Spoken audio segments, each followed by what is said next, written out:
Good morning guys, welcome back to my new blog. कैसे हैं आप सब? आई होप कि आप सब बहुत अच्छे से होंगे। सो गाइज़, नाश्ता पानी करने के बाद मैंने लगा दी है मशीन, ताकि जब तक पानी का काम निपटे ये मैं एक बार से फिर से पानी भर लूँ, क्योंकि पानी 8 से 9 तक ही आता है, उससे ज़्यादा नहीं आता है। तो पानी की कमी ना हो, इसलिए मशीन लगा दी है। एंड नाश्ता पानी करके मैं भी अपने डेली रूटीन के काम में लग गई हूँ। बच्चे जा चुके हैं स्कूल और उनको छोड़ते हुए उनके पापा भी जा चुके हैं ऑफिस। तो उसके बाद मैंने बेडरूम से क्लीनिंग करना शुरू कर दिया। सबसे पहले बेडरूम की क्लीनिंग करूँगी, हॉल की क्लीनिंग करूँगी, देन किचन में जाऊँगी। तब तक कपड़े भी धुल जाएंगे और सारा काम करते करते मेरा एक साथ ही सारा काम भी निपट जाएगा। तो काम को निपटाना यहीं से शुरू करते हैं। सबसे पहले बेडरूम की क्लीनिंग करने के बाद बेडशीट वगैरह झाड़ लेती हूँ, ताकि कोई गंदगी ना बचे एंड झाड़ू लगाने में चीज़ें इधर उधर से निकल के सामने ना आए, क्योंकि ये बहुत बड़ी ये दिक्कत है। जब भी झाड़ू लगाते हैं तो इधर उधर से सामान ज़रूर झाड़ू के सामने आता है और दिमाग ख़राब होता है। कितनी बार भी झाड़ू लगा लो, लेकिन बच्चे पता नहीं किस तरीके से चीज़ें फैला के रखते हैं कि कुछ ना कुछ कहीं से ज़रूर निकल के आएगा। तो बेडशीट को झाड़ फूँच के मैंने लगा दी है अच्छे से रेडी करके, बेड को कर दिया है अरेंज एंड कुशन कवर वगैरह सब लगा दिए हैं, ताकि एक क्लीनिंग एक साइड से काम निपटता हुआ चले और एक ही साइड से एक सफाई भी दिखनी चाहिए। क्योंकि कभी कुछ कहीं कभी कुछ कहीं करके ना ना इधर का काम होता है ना उधर का। तो सबसे पहले इधर से ही शुरू करेंगे, क्योंकि कपड़े धोने में क्या होता है ना, बेडरूम में ये पूरे में गीला हो जाता है, क्योंकि बालकनी में यहीं से होते हुए जाना पड़ता है एंड मशीन का सारा काम बाहर है। तो इसलिए सबसे पहले इधर की ही क्लीनिंग करूँगी। उसके बाद पहुँची किचन में सारे बर्तन धो दूँगी, ये ताकि पानी का काम निपट सके। बर्तन धोने के बाद इनको ड्राई होने के लिए रखूँगी, तब तक बाकी के काम कर लूँगी। उधर मशीन भी लगातार अब बीप पे बीप दिए जा रही है, क्योंकि एक बाल्टी कपड़े लगभग जो मैंने पहले डाले थे वो धुल चुके हैं। तो इनको बर्तन को धोने के बाद उनकी सबसे पहले कपड़ों का अरेंजमेंट करूँगी, उनको कंगाल के ड्राई करके डालूँगी, क्योंकि सर्दियों में ना धूप भी थोड़ी कम देर तक ही आती है, ज़्यादा नहीं आती है, हल्की हल्की धूप होती है, तो कपड़े सूखते नहीं हैं। तो सबसे पहले इस कपड़े धोने का एक आसान काम ये भी हो जाता है कि कपड़े को थोड़ा धूप में डले रहने का टाइम मिल जाता है और वो शाम तक सूखे जाते हैं, क्योंकि यूनिफॉर्म वगैरह हो जाती है बच्चों की, जो रोज़ वो डे बाय डे चेंज करके जाते हैं, क्योंकि कभी कोई कलर की ड्रेस चलती है तो कभी किसी और कलर की ड्रेस चलती है। तो ऐसे में कपड़ों का सूखना भी ज़रूरी है। एंड विंटर की ड्रेस ना थोड़ी मोटी भी होती हैं, तो उनको सूखने में भी टाइम लगता है, इसलिए सबसे पहले वही काम निपटाना पड़ता है। तो ये एक करने के बाद मैंने सारे बर्तन कर लिए हैं क्लीन एंड बर्तन को वॉश आउट करके बर्तन छोड़ दूँगी। और पानी ना गाइस बहुत ठंडा आ रहा है। तो आप लोगों के यहाँ सर्दियाँ कैसी हैं? अभी बढ़ी है या कम ही चल रही हैं?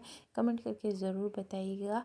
और आप मेरा ब्लॉग कहाँ से देखते हैं ये भी कमेंट करके मुझे ज़रूर बताइए। तो बर्तन धोने के बाद मैं पहुँच जाती हूँ हॉल में और हॉल की डस्टिंग करना शुरू कर देती हूँ, क्योंकि बच्चे यहाँ से नहा धो कर जाते हैं तो सारी चीज़ें यहीं फैली रहती हैं। और आप देखिए, यह है मसाजर मशीन और बच्चों ने ये भी यहीं गिरा रखी है। आजकल वो उससे गन बना के खेल रहे हैं और एक दूसरे की मसाज करके डॉक्टर डॉक्टर खेलते रहते हैं। बच्चों के खेल का भी कुछ नहीं पता, लेकिन उनको जब खेलते हुए देखते हैं तो अपना बचपन याद आ जाता है, क्योंकि हम भी यही सारी चीज़ें करते थे, डॉक्टर डॉक्टर खेलना, डॉल से खेलना और एक घर घर खेलना। आज वही घर घर हमारे लिए कहीं ना कहीं औरतें उन्हीं चीज़ों को ये बोलती हैं कि भाई हमें तो टाइम नहीं मिलता। और यही गेम हम दिन भर बचपन में खेलते थे, तब नहीं थकते थे। लेकिन जब आज अपने घर को संभालने की बारी आ जाती है तो कहीं ना कहीं हमारे दिमाग में ये रहता है कि हमें तो टाइम ही नहीं मिलता।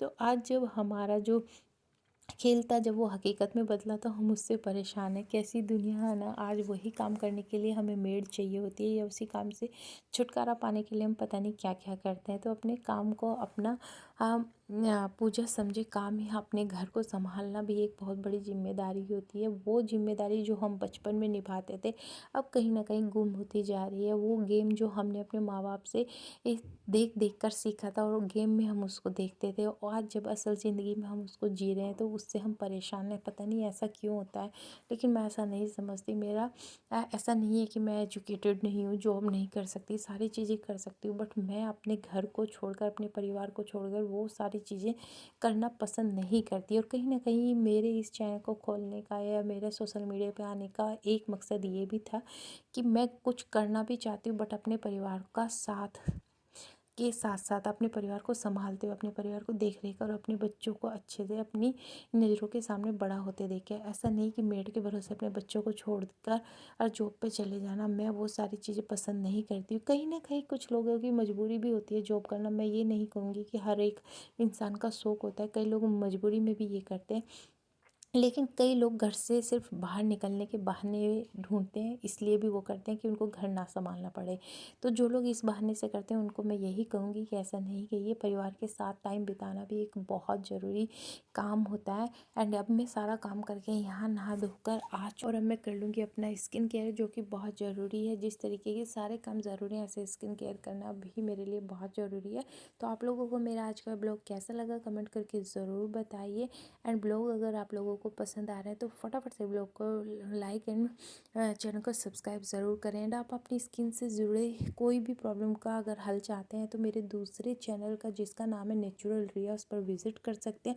लिंक डिस्क्रिप्शन बॉक्स में दे दिया। एंड अपनी हेयर, अपनी हेल्थ से जुड़ी प्रॉब्लम का सॉल्यूशन पा सकते हैं।